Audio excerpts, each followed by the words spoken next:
முதுகலை பட்ட மேற்படிப்பில் 50% இடஒதுக்கீடு தொடர்பான வழக்கில் உயர்நீதிமன்ற நீதிபதிகள் முரண்பட்ட கருத்தை தெரிவித்துள்ள நிலையில் அதுகுறித்து நமது செய்தியாளர் ரகுவரனிடம் கேட்கலாம். ரகுவரன், உயர்நீதிமன்ற நீதிபதிகள் இடஒதுக்கீடு தொடர்பான வழக்குல முரண்பட்ட கருத்தை தெரிவிச்சிருக்கிறாங்க. இந்த நிலையில போராட்ட களத்துல இருப்பவர்கள் இது தொடர்பா என்ன சொல்றாங்க?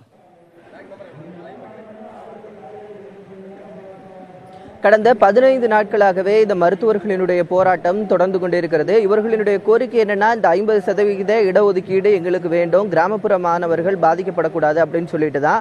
அதற்கான தீர்ப்பு தற்போது வரல. அதனால அந்த தீர்ப்பு வர வரைக்கும் எங்களுடைய போராட்டம் தொடரும் என்பதுதான் இந்த மருத்துவர்களுடைய ஒற்றை கோரிக்கையாக இருக்கிறது. தற்போது மருத்துவர்கள் நம்மளுடன் இருக்கிறாங்க, அவங்க கிட்டே கேட்கலாம்.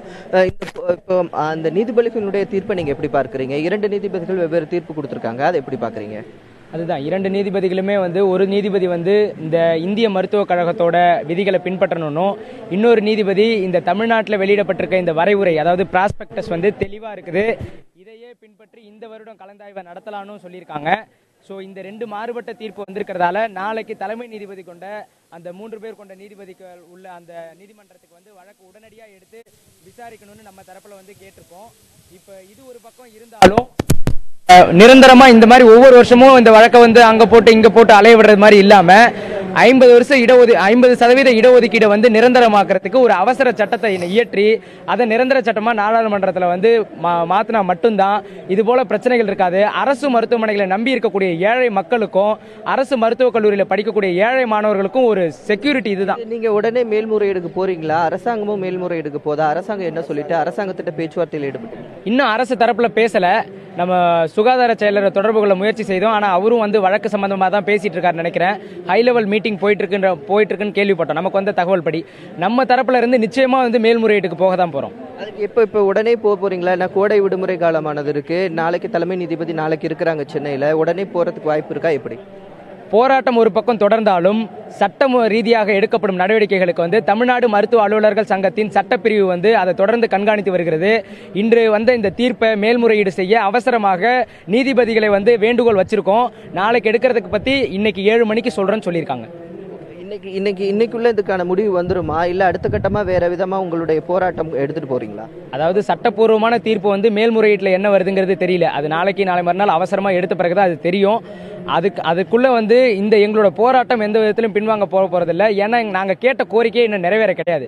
முடிவே தெரியாம நாங்க எப்படி போராட்டத்தை முடிக்க முடியும்?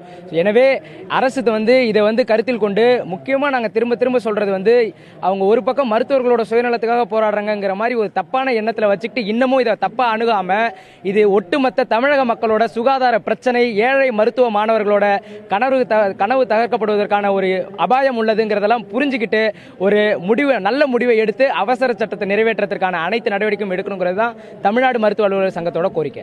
இல்ல தமிழ்நாடு அரசு சார்பா வழக்கறிஞர்களோ அல்ல அதிகாரிகளோ யாராவது தொடர்பு கொண்டு இந்த தீர்ப்பு குறித்து உங்கள்கிட்ட விளக்கம் ஏதாவது கொடுத்தாங்களா? இன்ன வரை இல்ல. வழக்கு இப்போ தீர்ப்பு 1/2 மணி நேரம் தான் ஆகுது. அதுக்குள்ள இன்னும் எதுவும் பேசல.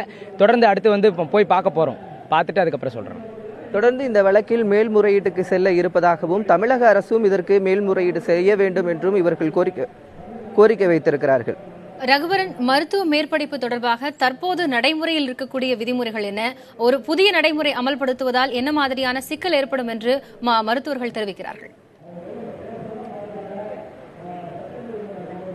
அதான் மருத்துவர்கள்ட்டே நம்ம கேட்கலாம். இப்போ அந்த மருத்துவ மேல்முறை வழக்குல என்னென்ன விதிகள்லாம் இப்ப பின்பற்றப்படுது? இப்ப என்ன விதியை உங்க வழக்கு நீதிபதிகள் மாற்றணும்னு சொல்றாங்க? அதாவது தமிழகத்துக்குன்னே சிறப்பா ஒரு கொள்கை, தமிழ்நாடு சுகாதார கொள்கை அப்படின்னு சொல்லி தமிழ்நாடு ஹெல்த் பாலிசி அப்படின்னு ஒரு புக்கு தனியா இருக்கு. ஒவ்வொரு மாநிலத்துக்குமே தனியா சுகாதார கொள்கை இருக்கு, தேசிய சுகாதார கொள்கைன்னு இருக்கு. இதுல இந்த மெடிக்கல் பிஜி அட்மிஷன் பொறுத்தளவு பொது பட்டியலில் வரதால மத்திய அரசும் மாநில அரசும் சேர்ந்து தான் கொள்கையை வகுக்க வேண்டியிருக்கு. இதுல குறிப்பா இந்த மருத்துவக் கல்லூரியில முதுநிலை மருத்துவ பட்டப்படிப்புல மாணவர் சேர்க்கை பொறுத்தளவு இந்த அரசு மருத்துவர்களுக்கு இடஒதுக்கீடு கொடுத்தா மட்டும்தான் போதுமான அளவு சிறப்பு மருத்துவர்கள் அரசு மருத்துவமனையிலையும் அரசு மருத்துவக் கல்லூரியிலும் இருப்பாங்க. இதனால ஏழை மக்கள் சிறப்பு மருத்துவத்திற்கு தனியாருக்கு போக தேவையில்ல. இன்னொன்னு, ஏழை மருத்துவ மாணவர்கள் போதுமான அளவு நல்ல ஆசிரியர்களை கொண்டு சிறப்பான வந்து ஒரு பயிற்சி பெறுவாங்கங்கிறதெல்லாம் முன்னாடியே தெரிஞ்சுக்கிட்டு தான் 1989 வகுக்கப்பட்ட சிறப்பான கொள்கை இது. தமிழ்நாட்டில் இதை சிறப்பாக பின்பற்றாங்க. மற்ற மாநிலத்தில் இது மாதிரி இல்லை, ஆனால் இடஒதுக்கீடு இருக்கு. பட் இந்த மாதிரி ஒரு கொள்கையை வந்து தொடர்ந்தாதான் இந்த எதிர்காலத்தில் வந்து சுகாதார நிலை நல்லா இருக்கும். இதை தான் வந்து இப்போ வந்து கேள்விக்குறியாக்குறாங்க நீதிமன்றத்தில். நீங்க கதிர்வேல், நீங்க வந்து மருத்துவ சங்கத்துல இருக்கீங்க. இப்போ என்னென்ன மாற்றங்கள் கொண்டு வரணும்னா என்ன மாதிரியான மாற்றங்கள் கொண்டு வரணும்னு சொல்றாங்க? நீங்க என்ன மாதிரி மாற்றங்கள் எதிர்பார்க்குறீங்களா, இல்ல இதுவே இருக்கணும்னு நினைக்கிறீங்களா? அதாவது இது வந்து தேசிய சுகாதார கொள்கையை பத்தி பேசினா தான் தெளிவா இருக்கும். தேசிய சுகாதார கொள்கையில வந்து நிறைய விஷயங்கள் வந்து கிராமப்புற மக்களையோ மலைப்பகுதியில் உள்ள மக்களையோ ஒரு இலக்காரமா பாக்குற மாதிரி இருக்குது. அதாவது ஒன்னு வந்து 5.5 வருஷம் இருக்கிற MBBS வந்து குறைந்தபட்சமா 3.5 வருஷம் படிச்சாலே போதும், அவங்களுக்குலாம் 3.5 வருஷம் படிச்ச டாக்டரே போதும்னு ஒன்று சொல்லி ஒரு கொள்கையை வைக்கிறாங்க. ஒன்று. 2 வந்து BSc நர்சிங் படிச்சவங்களை வந்து 6 மாசம் ட்ரைனிங் கொடுத்து MBBS டாக்டருக்கா நாங்க அப்கிரேட் பண்ண போறோம். 3 வந்து இந்த மாதிரி ஆங்கில மருத்துவம் படிக்காத மற்ற துறையினரை வந்து ஒரு 6 மாசம் ட்ரைனிங் கொடுத்து அவங்கள வந்து MBBS மருத்துவர்களுக்கு ஈக்குவலா வந்து நாங்க வந்து ஸ்டேட்டஸ் உயர்த்த போறோம் அப்படின்னு சொல்றாங்க. இது எல்லாமே ஏமாற்று வேலைகள். அதாவது கிராமப்புறத்திலோ மலைவாழ் மக்களையோ ஒரு தரம் தாழ்ந்த மத்திய அரசு பார்க்கிறதோ என்ற ஒரு வேதனை இருக்கிறது. இந்த விதிகள் படி, அதாவது இந்த மருத்துவ சேர்க்கைகள்ல என்ன மாற்றங்கள் கொண்டு வரணும்? மருத்துவ சேர்க்கையில முக்கியமா வந்து அரசு மருத்துவமனைகளை வலுப்படுத்தினா போதுமான அளவு சிறப்பு மருத்துவர்கள் இருக்கணும். இப்ப இந்த 50 விழுக்காடு இடஒதுக்கீடு இருக்கும் போதே நிறைய அரசு மருத்துவமனைகளில் சிறப்பு மருத்துவர்கள் போதுமான அளவு இல்ல. இப்ப மேலேயும் இதை வந்து இந்த 50 விழுக்காடு இடஒதுக்கீடு எடுத்துட்டாங்கன்னா நிச்சயமா ஒரு மிகப்பெரிய தட்டுப்பாடு இருக்கும். இதனால ஏழை மக்கள் தனியாருக்கு போக வேண்டிய ஒரு கட்டாயம் வரும். அதாவது தொடர்ந்து இவர்களுடைய கோரிக்கை நிறைவேறும் வரை இவர்களுடைய போராட்டம் தொடரும் என்றுதான் இங்கு மருத்துவர்கள் அறிவித்திருக்கிறார்கள். விவரங்களை களத்திலிருந்து வழங்கியமைக்காக நன்றி ரகுவரன்.